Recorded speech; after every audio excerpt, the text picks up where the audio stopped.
എല്ലാം നിർത്താനൊരുങ്ങി ഞാൻ. ഒരു മോതിരം കാരണം ഉണ്ടായ സംശയം എന്നെ എത്തിച്ചത് ലൈഫിൽ ഒരു സെക്കൻഡ് ചാൻസ് എടുക്കാനുള്ള ധൈര്യത്തിലേക്കാണ്. ഞാൻ എൻ്റെ ലക്ഷ്യത്തിലെത്തി.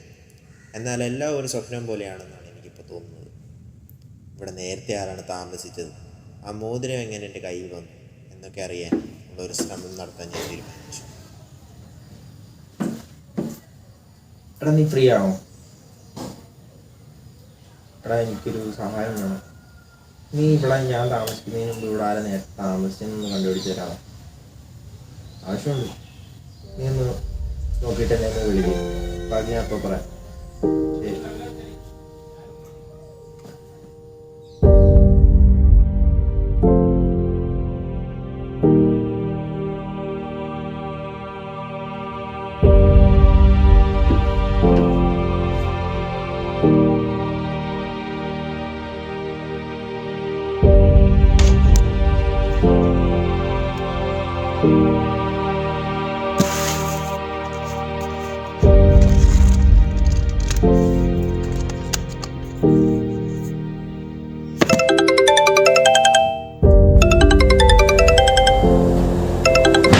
ഹലോ, എന്തായി? കിട്ടിയോ?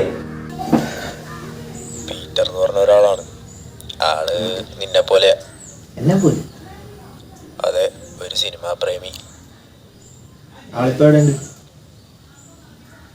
ആളിപ്പോ ഇല്ല. എന്നുവെച്ചാ ആള് സൂയിസൈഡ് ചെയ്തു. അവള് സിനിമയുടെ പുറകെ കുറെ നടന്നാണ്.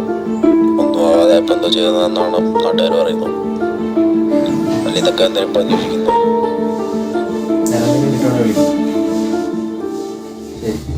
ശരി എന്നാ.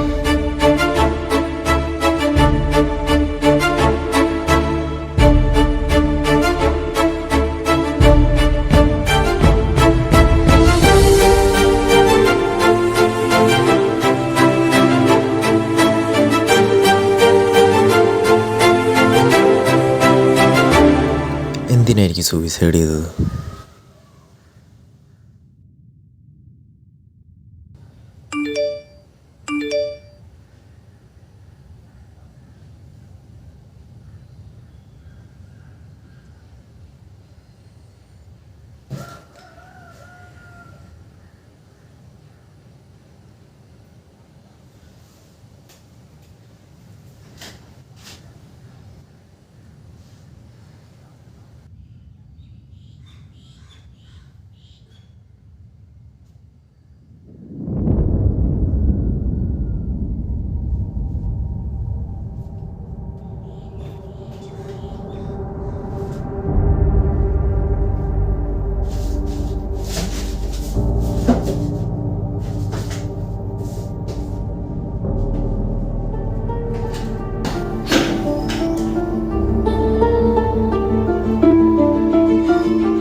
ഞാൻ പീറ്റർ. ഞാൻ സിനിമാ പ്രേമിയാണ്. സിനിമ എന്ന് വെച്ചാൽ എനിക്ക് ജീവനായിരുന്നു. പക്ഷേ എൻ്റെ വീട്ടുകാർക്ക് അതിനോട് തികച്ചു എതിർപ്പായിരുന്നു. അതുകൊണ്ട് തന്നെ വീട്ടിൽ നിന്ന് എനിക്ക് ഇറങ്ങേണ്ടി വന്നു. അങ്ങനെയാണ് ഞാൻ കൊച്ചിയിൽ വരുന്നത്. ഇവിടെ വന്നപ്പോഴാണ് സിനിമ എന്ന് പറഞ്ഞിരുന്നത് ഞാൻ മാത്രമല്ലെന്ന് വീട്ടുകാരൊക്കെ പറഞ്ഞത് എനിക്ക് മനസ്സിലായി തുടങ്ങിയത്. എന്നാൽ ഒട്ടും മടികളാതെ തന്നെ ഞാൻ സിനിമയുടെ പുറകെ അലയാൻ തീരുമാനിച്ചു.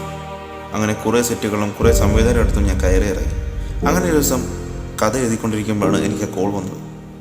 എൻ്റെ ആദ്യ സിനിമയിലേക്കുള്ള വാതിൽ തുറന്ന നിമിഷം.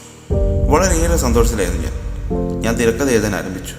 ആ കഥയിൽ എൻ്റെ കൂടെ എപ്പോഴും ഉണ്ടായിരുന്ന എൻ്റെ മോദത്തെപ്പറ്റി ഞാൻ പ്രത്യേകം വിവരിച്ചു. അങ്ങനെ തിരക്കഥ പൂർത്തിയായിരിക്കുമ്പോൾ എനിക്ക് ആ കോൾ വന്നു. എന്തോ പ്രശ്നം മൂലം എൻ്റെ കഥ അയാൾക്ക് സംവിധാനം ചെയ്യാനാവില്ലായിരുന്നു. എൻ്റെ 13 വർഷ സ്വപ്നം അവിടെ വെച്ചില്ലാണ്ടായി. എന്ത് ചെയ്യണമെന്ന് എനിക്കറിയില്ലായിരുന്നു. ഈ കത്ത് ആരാണ് വായിക്കാൻ പോകണമെന്ന് എനിക്കറിയില്ല. എന്നാലും എൻ്റെ സ്വപ്നം കെട്ടുപോയതുപോലെ ആർക്കും വരാതിരിക്കട്ടെ. ഞാൻ പോകുന്നു. എല്ലാം ഇവിടെ ഉപേക്ഷിച്ച്. പീറ്റർ.